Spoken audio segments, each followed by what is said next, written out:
1935 book, Racial Hygiene Basics. In 1933, he was put on to the Expert Advisory Committee for Population and Racial Policy. This was tasked to advise the Nazi Party on how to best implement eugenic and racial hygiene policies. And this brings us back to Lauchlin's model of compulsory sterilisation and its implementation in the law for the prevention of hereditarily diseased offspring.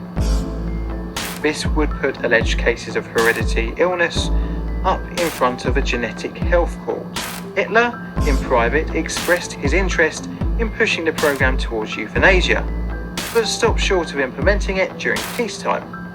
But as Germany started rearming and setting its sights on war, the policy would be brought in. In 1939, a trial case of euthanasia was used in the murder of 5-month-old Gerhard Kirchner, who was blind as well as having physical and developmental difficulties. The murder was undertaken by Karl Bandt, one of Hitler's personal physicians. 3 weeks after Gerhard's murder, the Reich Committee for the Scientific Registering of Heredity and Congenital Illnesses was created to register sick or newborns identified as defective. In October 1939, Adolf Hitler signed the Euthanasia Note, backdated to the 1st of September 1939, which authorized his physician Karl Bandt and Reichsstelle Bühler to begin the euthanasia program, which post-war would be called Action T4. Germany had taken negative eugenics to a whole new level, seeing Darwinism as justification for the demand for beneficial genes and the eradication of the harmful ones.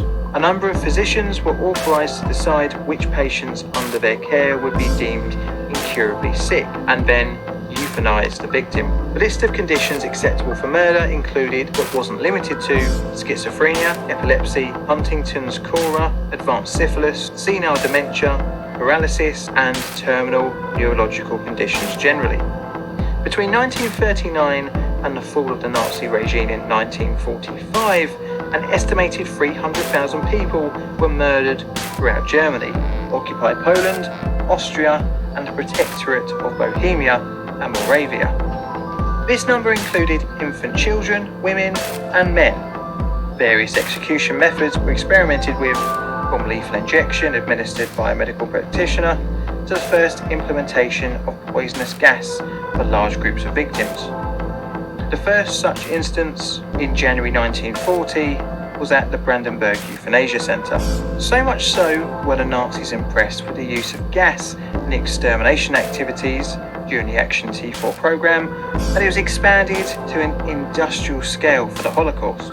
As the war in Europe ended with Allied victory, the realities of the eugenics-based racial and social discrimination became public knowledge in the US and UK. The Doctors' Nuremberg trials and the euthanasia trials highlighted the terrifying outcome of eugenic ideas, and thus